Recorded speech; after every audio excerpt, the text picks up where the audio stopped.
여러분, 요즘 은값 때문에 말들이 많죠?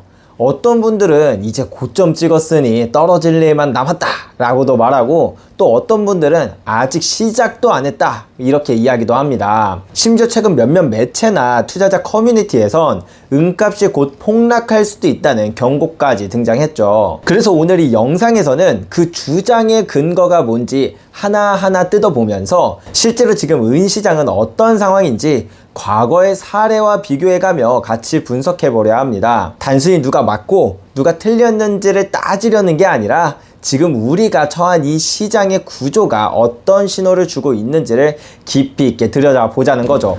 자, 그럼 본론으로 들어가 보겠습니다. 불과 며칠 전 은은 온스당 39달러에 근접하며 2011년 이후 최고치를 기록했습니다. 그리고 이후에는 되돌림 조정이 있었죠. 그런데 과거의 사례들을 보면 이건 단순한 가격 변동 이상의 무언가를 의미합니다. 자세히 살펴보죠. 과거의 은값이 두 번이나 온스당 50달러 가까이 오른 적이 있었죠. 그리고 그 두 번 모두 가격이 폭락했습니다. 그렇다 보니 일부 사람들은 떠났습니다. 실제로 미국의 로컬 코인샵들에서는 매도 사례가 늘고 있어요. 2021년에 프리미엄까지 주고 35달러라는 고점에서 매수한 투자자들은 그 후 4년 동안 아무런 수익도 없이 버텼습니다. 그 사이 주식, 암호화폐, 부동산은 폭등했는데요. 결국 이분들은 이제야 본전이 되어서 팔고 떠나는 겁니다. 강력한 저항선이자 사실상 고점이라고 생각될 만한 50달러까지 은 가격이 오른다고 해도 딱히 큰 수익이 아니다 보니 지금 37달러에서 38달러 구간에서 매도하는 게 더 나은 선택이라고 생각을 한 거죠. 미국의 한 실버 딜러 유튜버는 이렇게 말했습니다. 은은 여전히 밀려들고 있어요. 정크실버부터 각종 법정 은화 제품들까지 하루에도 수십 명 이상 은을 팔러 옵니다. 자, 재밌는 건 이번에는 그러면 누가 사고 있느냐는 거예요. 단타 트레이더들? 아닙니다. 진짜 스태커들은 지금 물량을 더 사들이고 있어요. 적은 양의 물량을 사는 일반 투자자들은 은을 팔고 있지만 대량으로 거래하는 자본가들의 은 매수세가 정말 강합니다. 이는 곧 은의 감정적 지지선이 더 단단해졌다는 뜻입니다. 37달러에서 조금 더 오래 머물러 준다면 그 가격이 새로운 바닥으로 자리 잡는다는 의미입니다. 심지어 여기에 기관 투자자, 국부펀드, 장기 투자자들까지 합류했습니다. 인도에서는 전통적으로 금을 더 선호하지만 올해는 은이 더 잘 나가고 있습니다. 유럽도 움직이고 있어요. 독일 같은 나라에서는 조용히 은을 사들이는 움직임이 있습니다. 그리고 러시아는 아예 자국 비축기금에 은을 넣기 시작했다고 해요. 이런 흐름은 전 세계 외환보유고 구성에 대한 인식 전환을 뜻할 수도 있습니다. 이제 은도 금 못지않은 평행적 가치 저장 수단으로 떠오르고 있는 거죠. 그렇다면 왜 갑자기 새로운 큰손들이 대거 은을 쓸어 담기 시작했을까요?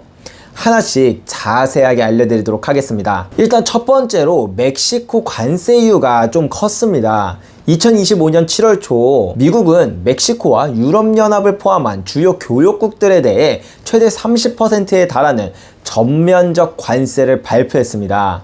이 조치는 주로 무역 불균형과 국내 산업 보존을 이유로 내세웠지만 은과 같은 원자재 시장에는 예상치 못한 충격을 줬습니다. 멕시코는 전 세계 은 생산량의 약 20%를 차지하는 1위 은 생산국입니다. 대부분의 멕시코의 은은 미국과 캐나다에 있는 정제소에서 처리되는데요.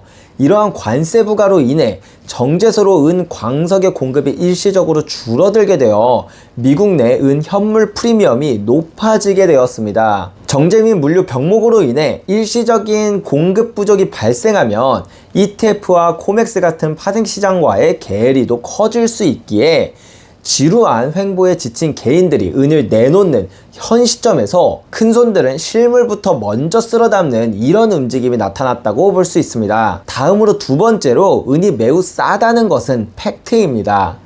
금은 비율을 보죠. 지금 86 수준입니다. 지난 100년의 평균으로만 돌아가도 금값이 하나도 안 오른다고 해도 은은 온스당 63달러까지 가야 됩니다. 그럼 지금 38달러에서 39달러 수준이면 터무니없이 저렴하다고 볼 수 있겠죠. 물가 기준으로 보면 더합니다. 1980년과 2011년 모두 은의 고점은 50달러였지만 1980년의 50달러와 2011년의 50달러 그리고 현재의 50달러는 모두 가치가 다릅니다.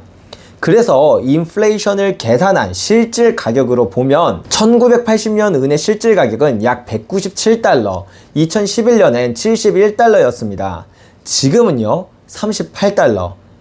아직 한참 멀었죠. 세 번째는요 401k 연금의 자산 범위 확대로 인한 수요 증가입니다. 지난 17일 트럼프 대통령은 401k 제도의 투자 자산 범위를 확대하는 방안을 검토 중이라는 보도가 나왔습니다. 지금까지는 금과 은 같은 실물 자산이나 비전통 자산은 직접 투자가 불가했습니다. 일부 ETF나 금강주를 통해 간접적으로만 가능했죠. 금, 은, 사모펀드, 암호화폐 등 ETF뿐 아니라 실물 기반 투자도 일부 허용될 가능성이 높아졌습니다. 최근 인플레이션과 연금 시스템 불안으로 인해 기존의 주식 채권 비중이 금, 은으로 전환되는 구조적 변화가 일어나고 있습니다. 현재 401k의 전체 자산은 9조 달러 이상인데요. 그중 1%만 귀금속으로 유입돼도 900억 달러입니다. 특히 은퇴자금이라는 건 장기자금이기 때문에 투기적 매수세가 아닌 고정 수요로 적용합니다. 은 ETF 전체 시가총액이 약 400억 달러 수준이기 때문에 수백억 달러 단위의 유입은 시장 가격에 직접적인 충격을 줄 수 있죠. 자, 그럼 여기서 많은 사람들이 가장 궁금해하는 그 질문, 은은 정말 고점에 도달했는가? 제 생각엔 아직 아닙니다. 은 가격이 고점에 다다를 때는 엄청난 광기의 매수세로 가격 상승이 나타납니다. 하지만 현재는 상승률이 꾸준한 정도입니다. 또한 귀금속 시장이 진짜 고점에 도달하거나 국지적 고점을 찍을 때는 이 금은비가 3년 이동평균선 아래로 떨어지며 조정을 겪습니다.